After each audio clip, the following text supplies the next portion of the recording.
Just let me know when we're good. All right.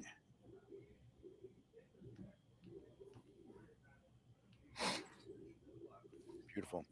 All right, ladies and gentlemen, we're live. I'm here with Shawna from Style Smart.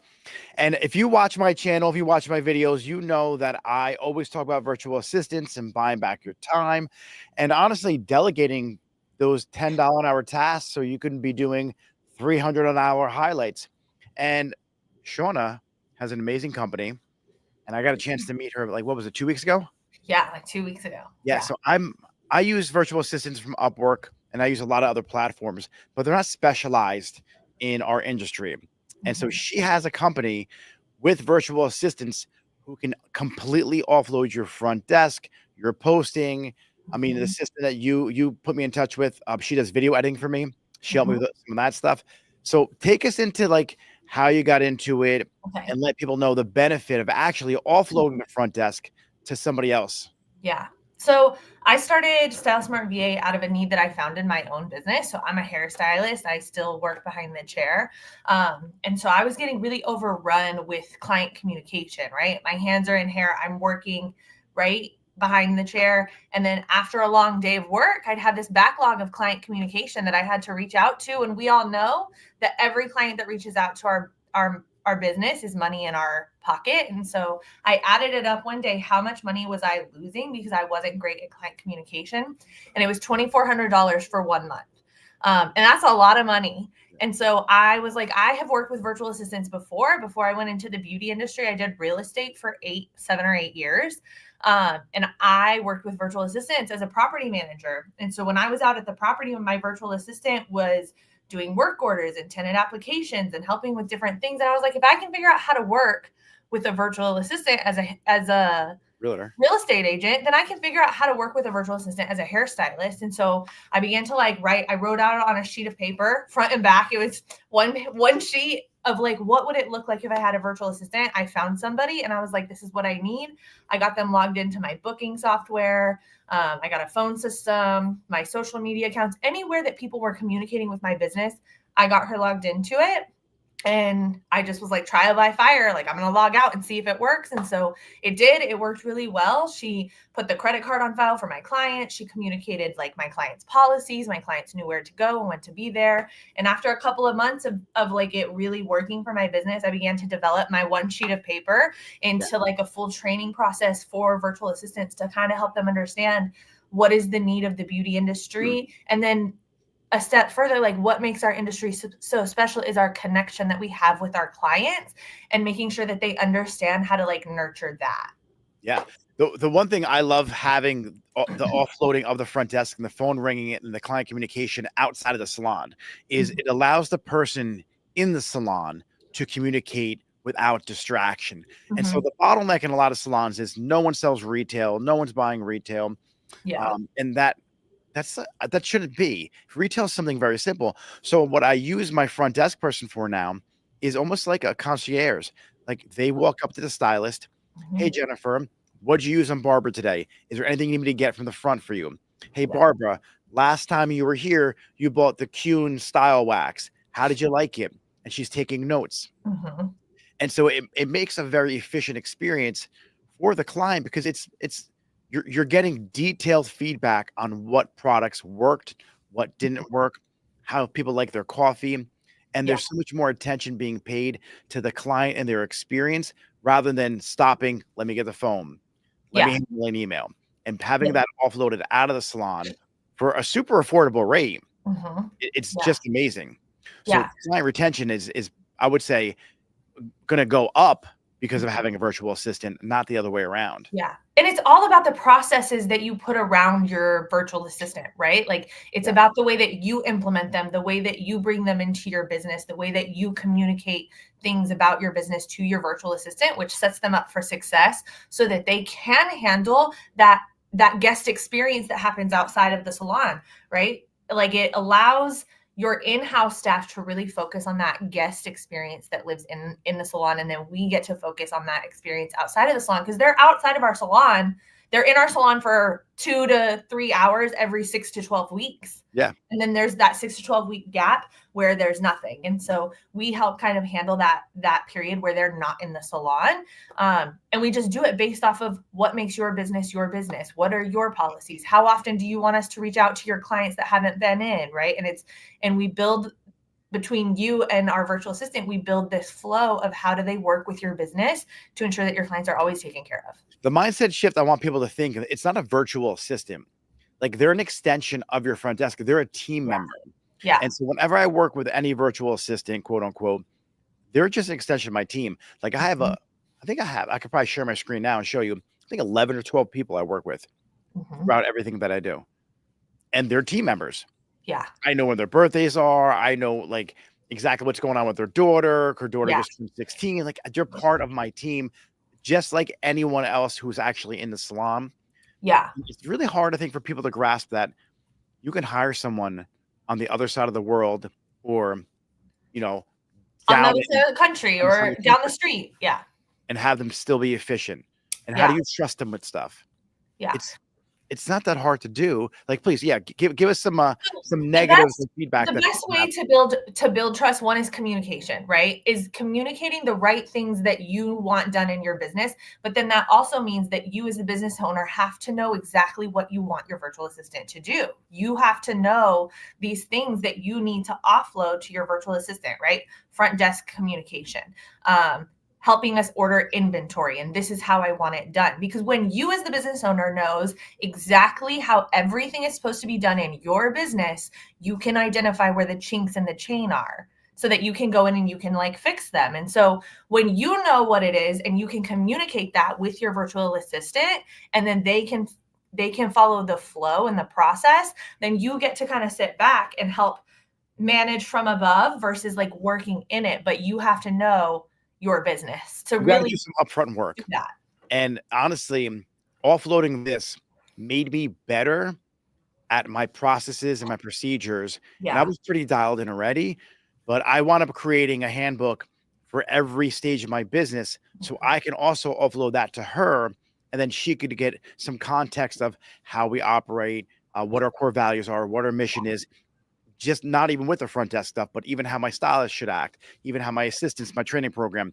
So she can scan it and she understands the whole culture. So just creating that, actually, I think I could share my screen. Let me show you what I whipped up real quick. Yeah. James, can I share my screen? Yeah. All right, cool. So let me get this open right here. This is, all right, I use an AI app called Gamma. Here's front desk handbook. You can see that, Shawna?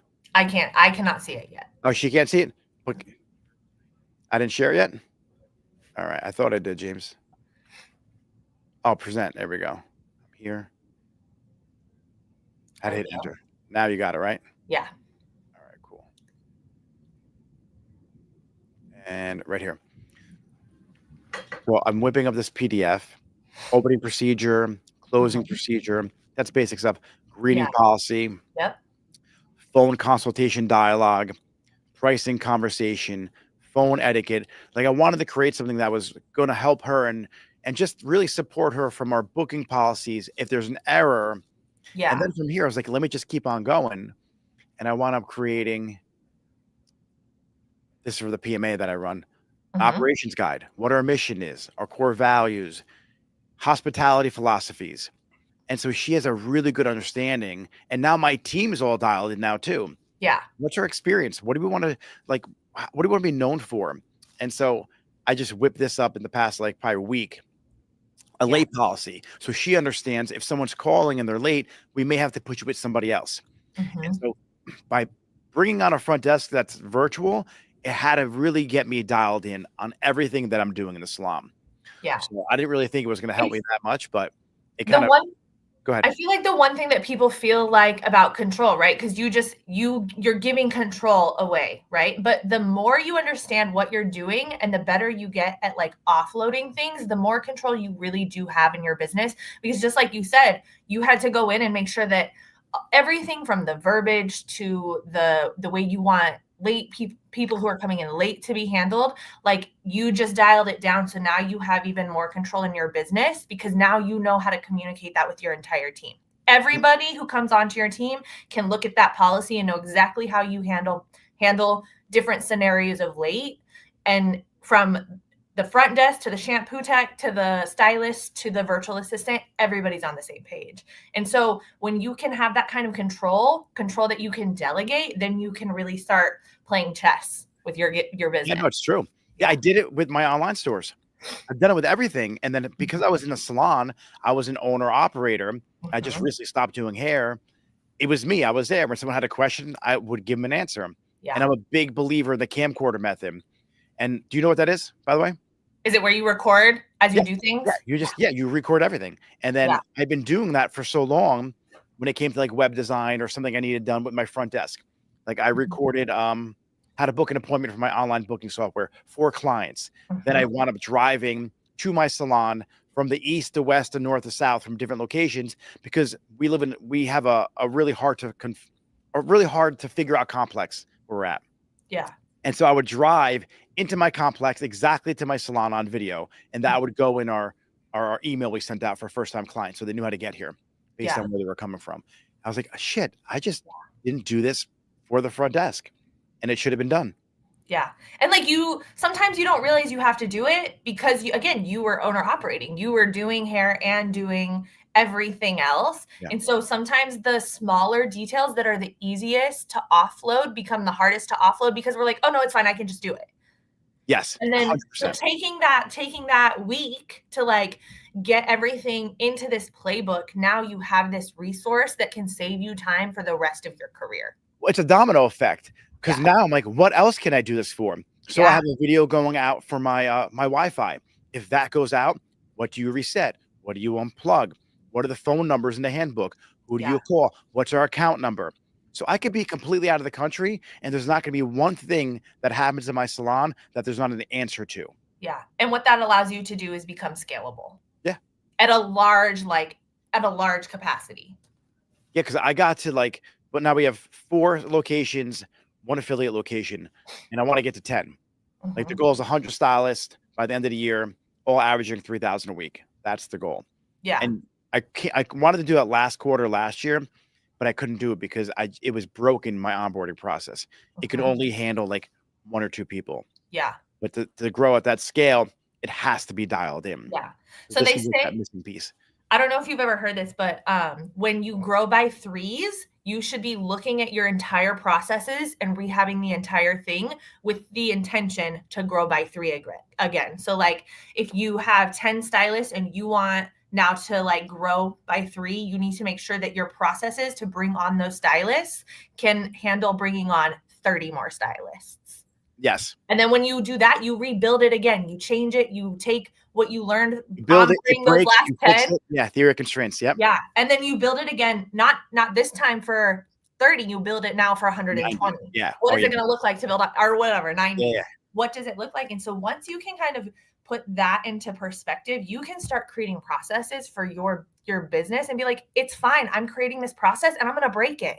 Like that's the goal, is to create it and break it so that you can go back in and break it, recreate it so that you can continue. Well, that's the complexity ceiling. So a lot of owners, they hit that complexity ceiling and then like shit, they give up. And stylists too. So if you're a stylist watching, what happens? They got a little busy and then they hit the ceiling where they can't get beyond $1,000 a week or something. And they're like, you know what? Fuck it. I'm going to sell real estate. No, you have to get the skills required to get the 3,000 a week. Yeah. And fundamentally, you have to change all of your actions. So if you have a goal and it's to hire 3 new people, it doesn't really change much in your business. If you have a goal to hire 30 new people, it dramatically changes everything you have to do. And then it changes you as a leader too. Yes. Yeah. Yeah. Because I hired 8 at the end of last quarter. My goal was to do 100. And I hired 8 like first week. I came out the gate, guns a-blazing. I was like, holy shit, like I can't hire 100 people right now. Yeah. And I was like, I got some work to do. Yeah. And I'm a delegator. Yeah. And when you can get good at delegating, the better you are at creating processes, which means the more control you're going to have. Because You give away control to get control. It's a Yeah. give and a take. Yeah. It's a it was a really good learning lesson, and it was, like I said before, it was a good domino effect because now I redid my whole entire action plan. So I created this achievement action plan, bite-sized chunks to get from point A to point B, and just you heard the Ivy Lee method? I have not. All right, so Ivy Lee was a business guru back in the 1800s, and he wound up meeting Charles Schwab, and he gave him some business advice, and it was free advice at first, and Charles Schwab wound up giving him 25 grand back then. He didn't want any money. He said, if it works, give me money or give me what you think it's worth. Today, it's worth $250,000, that 25 grand. It was for a 15-minute conversation. In that conversation, all he said was, the night before, make a list of the six most important things you have to do and order them most important down to least important. And you start with one and don't go to two until one's done. And you do that every day. And what you don't finish becomes number one the next day. Yeah. And you have this easy method of just getting things done with no more than 6 things on your plate. And they're small tasks too, right? It could be like booking the event for the hair class you want to have at your salon. That's one task. Creating the curriculum is task 2. Creating the social media post, task 3. And so I started looking at how I had to onboard this front desk person, and I just took it in little bite-sized chunks. And then I was like, shit, I can use this for everything I do. Yeah. Well, who do you use? How many virtual assistants do you use in your salon you're at right now? Like, do you have so I'm an independent stylist right now. So to like operate the team for Style Smart VA, like the operational piece of it, I have 3 that help me like operate the team. So from different roles and different salons, though, they will have like 2 or 3. Like this salon, this virtual assistant is in charge of all of the social media content creation, marketing. This virtual assistant is in charge of everything that's front desk, right? And so they may be based off of what you're specifically wanting and wanting somebody to specialize in. You may have a different, somebody who's so good at customer service isn't great at like video editing. So you may have 2. And so it's also about identifying the strengths of your team and your virtual assistant and what are they good at and offloading that to them. And the great thing about virtual assistants is you could have 3 or 4 of them doing different things, and maybe they're only each working 10 hours a week. Yeah, no, that's people don't get. It's not that expensive. All you need is for that person to get a couple things done, which for you, that 10 hours a week, you're never going to find it. Yeah. Why spend it? Because if you spend 10 hours a week doing highlights, the ROI on that is way better than the ROI on calling clients back or doing something like returning emails. Yeah.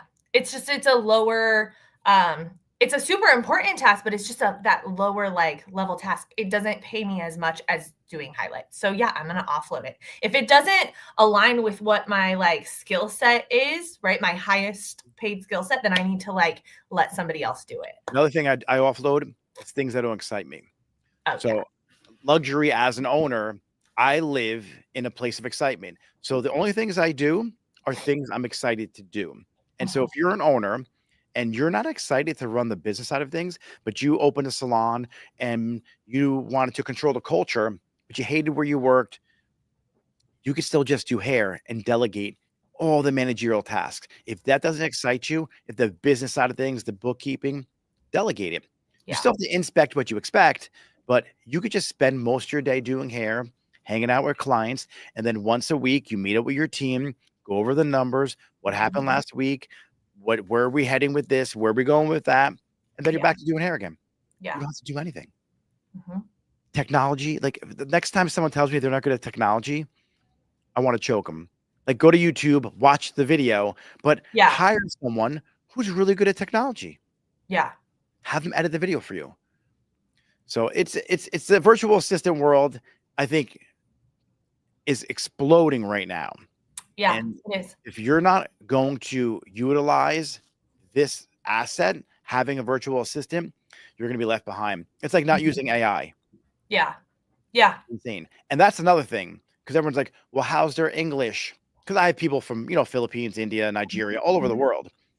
And my bloggers, they're not native English. They don't need to be.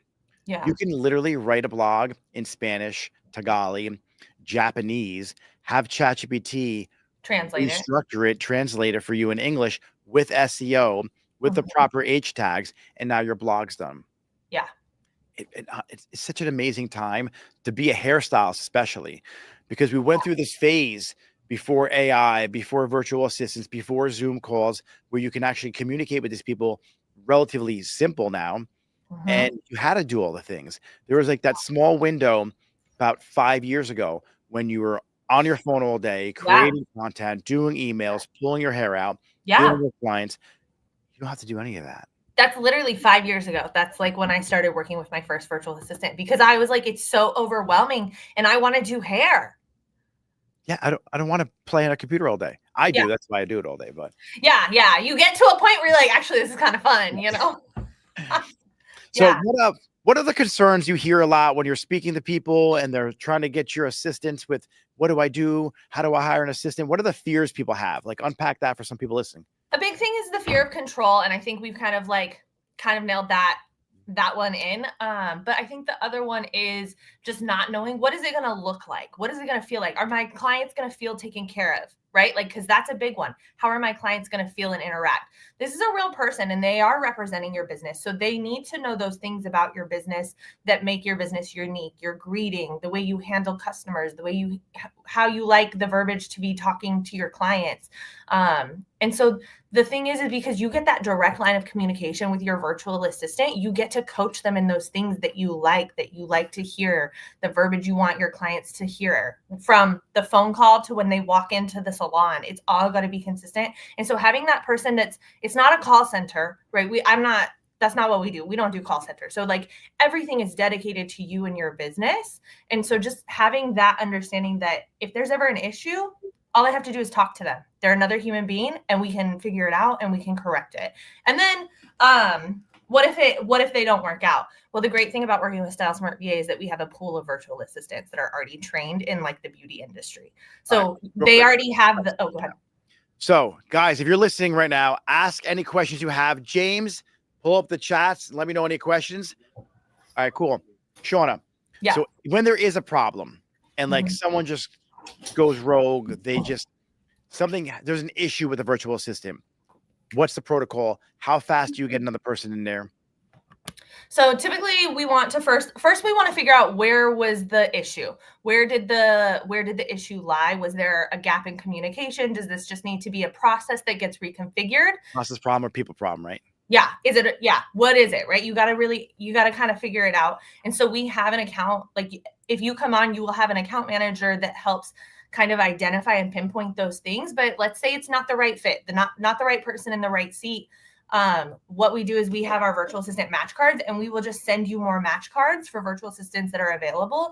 And then you get to meet with them and see if they are the right fit for you. And so we have that pool of people that are ready to go.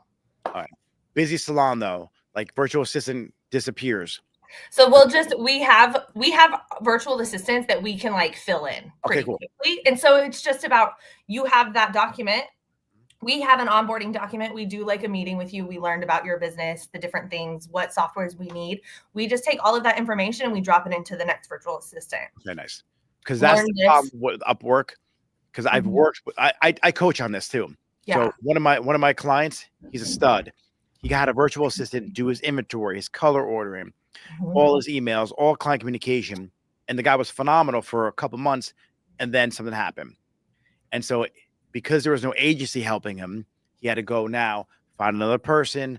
But he had all the frameworks done for him. Yeah. It just is annoying going back out there to find somebody else when you're trying to do hair. It's nice to have that liaison handling that for you. Yeah. But we got some questions in the chat. Okay. So James, let's pop up with the questions. Okay. So you good for some Q&A? Yeah. Yeah. Okay. Hello, listening from Lebanon, which is pretty cool. Very cool. And then, where do you recommend we find virtual assistants? Well, stylesmartva.com. Yeah. Style Smart. You guys do a lot, But if you need a virtual assistant for like web design, that's not your area. That's not, no. Right? Yeah. We focus on the guest experience. Like that really is our focus on like the guest experience and like helping with social media administrative tasks. I'll be totally transparent. I use your company as of right now. Brand new. Love everything so far. Honestly, I love it. Mac is my assistant. She's phenomenal, responsive. She's great. I use her for probably more than just answering my phones, obviously. She's doing a lot. I have a community I built out for my internal team, my clients. But when it comes to like my Shopify store, web development, that's something different. I personally have a team on Upwork, and you have to be well-versed in the language you're hiring someone for. So I hire people for my Google ads, my Meta ads, pretty much almost everything I have a virtual assistant for. One of the high-level hacks that I do, I might hire someone who's like $200 an hour. I'll do a 2-hour video call with them. That's $400. I'll get the whole strategy, the audit of my ads account. Then I'll hire someone at $5 an hour with the strategy from someone who's $200 an hour. So there's a way to kind of play the virtual assistant game. But the benefit of having a company like yours who's here in the States, I don't have to do all that. Like the front desk, I could just have you guys handle it. And it was a really good onboarding process. I had to answer all the questions with help me create a better system for myself. And when it comes to having the salon specialty, you guys so far are the best I've worked with. Well, I'm glad. So it's been great. Yeah, no, it's been awesome. Very cool. I actually am stealing some of the shit that you gave me to use for my other virtual assistants. Yeah. James. Yeah. What do you got else? What else you got? Makeup by Diana Scher. I think that's how you pronounce it.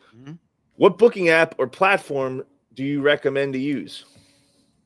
So, no, you got this one. Okay, so we integrate into pretty much all of the booking software, so it's really just about preference for you. So I don't really have a preference with virtual assistants. Square is great, Mevo is great, Boulevard's great. Like we work with all of them. There's not one that we haven't cloud-based now. Yeah, cloud-based. Wouldn't it be possible or as easy 8 years ago? No. It just wouldn't be. Yeah. So nowadays, everything's cloud-based. If you don't have a cloud-based software because you're scared and you still have it on your desktop in your salon, just stop.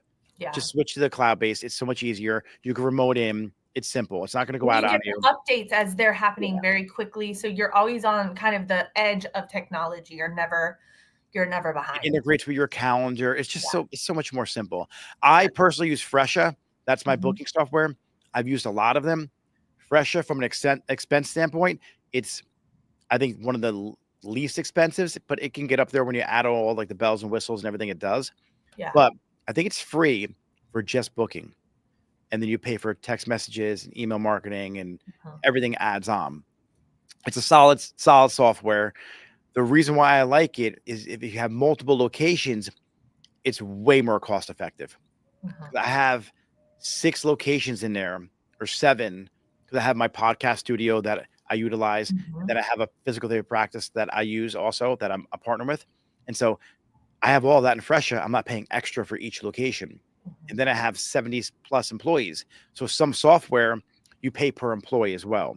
Correct. And so not this software. So it does get expensive as you're growing your business. But Fresha, that's my recommendation if you have a bigger business. Yeah. Next question, James. You should pay me for that, actually. And I will say, credit card processor for salons. Shawna, go ahead. What was the question? No, what were we gonna say before him? Oh, I was going to talk about like the phone system. So like if you do want to have a virtual assistant, like actually answering the phones, you do have to have a VoIP or a web-based phone system, because that's how they're going to be able to log in to it on their software, or most web-based phone systems have an app. They log into it on their phone, and that's how they're able to like answer the phone, transfer it back to the salon. I have a question for you. Yeah. Because I have Verizon voice over IP. I was going to send her a box, like a little plug-in for her internet, and she could actually use a real phone. Is that cool to do? You guys? I feel like virtual assistants prefer like apps, because it makes it so much easier for just their like cell phone to be able to answer it. It's always with them. So if they have to like run somewhere, they have it right there. I just like to be extreme. James, what's your question? repeat that same question, or Yeah, we cut you off on that. what's the best credit card processor for salons? Cash. No. It's a loaded question. You have to negotiate your rates. So it's like you could find some off-brand, like Mhm. Easy Pay is a brand, and you can negotiate rates with them if you're doing high volume. But typically, they're all going to be around like that 2.7, 2.35, 2.9%, 30 cents a swipe. But I mean, you have to just shop that around depending on your volume. Yeah. Each of your booking softwares that you have will have a built-in credit card processor. Yeah. And so it just makes things very easy and seamless for reporting and transactions and closing out your register just to keep it all in one. Mhm. I'm probably going to book on Fresha and switch back to Shopify as my POS. This way I can integrate my products and my services. So we have a point system. So you get points for your haircuts and for your products that you buy. And you could trade those points in for a cut or for a color or for a shampoo. Next question, James. I need a live booking online. What's best? What was the question? I'm reading it as it says. Don't- I need a live booking online. What's the best? So if you want on like live booking, I would guess you're wanting online booking. Yeah, online booking, James. What I would do is I would look in the salons in your area and go test out their online booking. Go through an online book, and you can see when you're going to online book through any salon's website, you can see what they're like using and go with the one that you liked as a consumer. Yeah. You can usually test any booking software that you're going to use. It's like a 14 to 30-day trial, and that gives you an opportunity just to try them out as well. How it is on your end. How's the user interface? Because some user interfaces just suck. Yeah. And it may be a really good program. It just doesn't flow with how you use the computer. So it may be the best software in the world. It's just the user interface is going to cause friction at the front desk. So you got to play with the front end and the back end. A lot of trial and error. Yeah. When you're looking at that. That's great advice. Just book appointments at all your competitors' salons. Go see if you like it. Yeah. Okay. All right. Next question, James. This is the last question that we got right now. So if you have any questions, put them in the chat. How do we follow Nick's podcast and get on his mailing list? He's great. Go to nickmarabella.com and then sign up on that newsletter. And the podcast feed is on the tab that says podcast. But it's on YouTube. It's on Spotify, Apple. James will tell you all the places it's at. And I think we have to update my card on one of those things. I got a notification. Okay. So it may not be streaming now. Next question, James. Anything else? That's all we got right now. All right, cool. So how can people find you, Shawna? How can they get in touch with you? So you can find us on all platforms, StyleSmart VA. Hold on, James. What's the name of Shawna's? She's giving it all right now. So it's called StyleSmart VA, as in virtual assistant. And we are StyleSmart VA across all platforms. You can find us there, and then it's stylesmartva.com. All right, cool. We got more questions, though, if you got a minute. Yeah. You got a minute? All right, fire through, James. Yeah, it was, what's the name of Shawna's service? That she said that. That's it. That's the question. Okay, perfect. Coming in hot. All right, ladies and gentlemen, that is it for today. Any more questions, direct them to Shawna. You can find her on Instagram. Hit me up. Obviously, you're watching it on my live, so you know exactly how to find me. And that's it. Have a great weekend. Shawna, thank you for your time. Perfect. Thank you. Yeah, you're welcome. Bye-bye. All right. And James, we're good?